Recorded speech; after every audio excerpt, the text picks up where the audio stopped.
இந்த தீபாவளி நாள்ல அந்த தீபாவளிக்கு முன்னதாக எங்க மாமாவை சந்திச்சு ஏதோ வீட்டுல மாமி பண்ண பலகாரங்கள்ல ரெண்டை கொண்டு வந்து கொடுத்து எங்க மாமா அது நல்லா இருந்ததுன்னு நாளைக்கு ஃபோன் பண்ணி, நல்லா இல்லாட்டாலும் நல்லா இருந்ததுன்னு எங்க மாமா நாளைக்கு ஒரு தொலைபேசி அழைப்புல சொன்னாதான் எங்களுக்கு வந்து திருப்தி கிடைக்கும். தீபாவளி கொண்டாடிய பேரின்பம் கிடைக்கும் மாமா.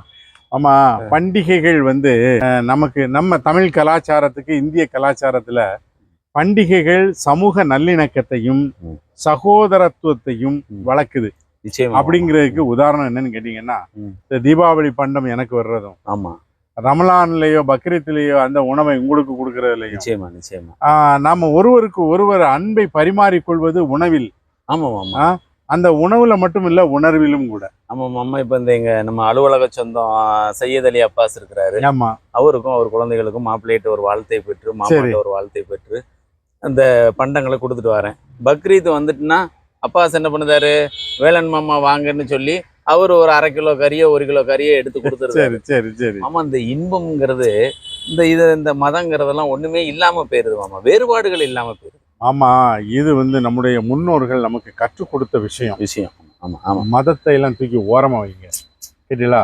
அது அவருடைய வணக்க வழிபாடுக்கு மட்டும்தான் அது பொருந்தும். ஆமா ஆமா. ஆனா இந்த சகோதரத்துவமும் நட்புக்கும் மதம் எங்கேயுமே குறுக்க நிற்காது. குறிப்பாக அலுவலகங்கள்லயோ பொது இடங்கள்லயோ பயணிக்கக்கூடிய தலங்கள்லயோ சமூக ஊடகங்கள்லயோ மதத்திற்கு இடம் இல்லைன்னு மாமா சொல்ல வரீங்க. அது உண்மையும் கூட.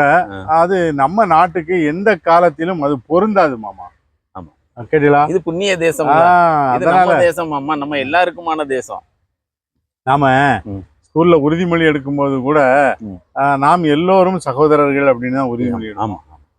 அந்த அந்த காலங்கள்ல என்ன மாமா, இருந்தாலும் தீபாவளி பலகாரம் நெல்லையிலிருந்து செங்கோட்டை வந்தது. ஆமா ஆமா, செங்கோட்டையிலிருந்து அளவற்ற அன்பு நெல்லைக்கு வந்து கொண்டே இருப்பதால் தீபாவளி பலகாரம் நெல்லையிலிருந்து செங்கோட்டை வந்தது. அது உங்க மைந்தரோட நீங்க வந்திருக்கீங்க. அதுதான் அதுல இன்னொரு சிறப்பு என்னன்னா, சிறப்பு ஒருவரோட நின்று விடுவதில்லை உறவு, அடுத்த தலைமுறைகளும் அதை தொடர்கிறது.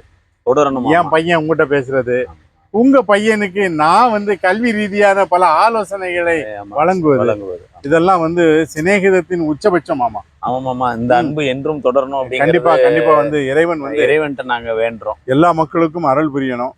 நம்ம நாட்டுல நாம எல்லோரும் சகோதரத்துவத்தை பேணக்கூடியவர்களாகவும் ஒரு ஒரு ஒற்றுமையோடு தேசப்பற்றோடு நாம இருக்கணும். அப்படிங்கிறது இந்த ஒவ்வொரு பண்டிகைகளின் போதும் நாம ஒருவருக்கு ஒருவர் அன்பை பரிமாறிக்கொள்வதும் எந்த காலமும் இந்த பூமி இருக்கின்ற வரையில் நிலைத்து இருக்கணும். அப்படிங்கிறது இந்த மரபுகள் வந்து சில இது இருக்கு. அந்த மரபுகள் வந்து இந்த பண்டிகை காலங்கள்ல காக்கப்படுது அப்படிங்கறதுதான். இது தேர்தல் நேரங்கள்ல வேறுபட்டு இருந்தாலும் கூட பண்டிகை காலங்கள்ல வந்து மனிதர்கள் வந்து ஒன்றுபட்டு இருந்தாங்க. மதம், இனம், ஜாதி, மொழி இது எல்லாத்தையும் தாண்டி இந்த மனிதம் என்பதை பாதுகாப்பதாக இந்த பண்டிகைகள் இருக்கு மாமா. ரம்ஜானுக்கு பிரியாணிக்கு வந்துடலாம்ல மாமா? ரம்ஜானுக்கு தான் சாப்பிடணும் இல்லை, நம்ம எப்போ வேணாலும் சாப்பிடலாம். சரி மாமா, எப்போ வேணாலும் சாப்பிடலாம். இருந்த போதிலும் அன்னைக்கு ஒரு ஸ்பெஷலா இருக்கும் மாமா. ரம்ஜானுக்கு பக்ரீத்துக்கு பிரியாணி தராம எப்பனாலும் சாப்பிடலாம்னு சொல்ற நுட்பம் எனக்கு பிடிச்சிருக்கு. ஆமா, பிரியாணிங்கிறவர பிரியாமல் இருக்கும் மதியலா, அதே பிரியா நிலை வேண்டும். பிரியா. சரி மாமா, உங்களோடு பேசுவது எப்போதும் மகிழ்ச்சியானவர்கள் எப்பொழுது சந்தித்தாலுமே மகிழ்ச்சி தான் மாமா. அது பெருகத்தான் செய்யும், பல்கி பெருகும். அது மாதிரி எங்க மாமாவோடு இருக்கும் மனிதர்கள், மாமாவோடு பயணிக்கக்கூடிய எங்களை போன்ற இளையவர்கள், மாமாவிடமும் முதியவர்கள், சின்னஞ்சிறார்கள், பள்ளி குழந்தைகள், அனைத்து மதத்தை சார்ந்த சேவகர்கள், இவங்க எல்லாருமே மாமா விரும்புறாங்கன்னா அதுக்கு காரணம் அளவற்ற அன்பை நீங்க வந்து எப்படி வந்து அளவற்ற அருளாளனாக இருக்கிறானோ அது மாதிரி நீங்க அளவற்ற அன்பாளனாக இருந்தீங்க. எல்லாரையும் வந்து வசியப்படுத்துறீங்க மாமா. நம்முடைய வளர்ப்பு அப்படி மாமா, நாம் வந்த பாதை அப்படி. அதனால வந்து அதை வாழ்நாள் முழுக்க கடைபிடிக்கணும் அப்படிங்கிறதுல உறுதியா இருக்கும். இந்த 2025ஆம் ஆண்டின் தீப ஒளி திருநாள், தீபாவளி திருநாள் தமிழ் மக்களுக்கு, உலகம் சார்ந்த தமிழ் மக்களுக்கு, இந்திய மக்களுக்கு மகிழ்ச்சி பொங்கட்டும். மகிழ்ச்சி எங்கும் நிலைத்திருக்கட்டும் மாமா. உங்கள் வாழ்த்துக்களுக்கு நன்றி. உங்க கரத்தை பற்றி கொண்டே நடைபோடுதான் நாங்க.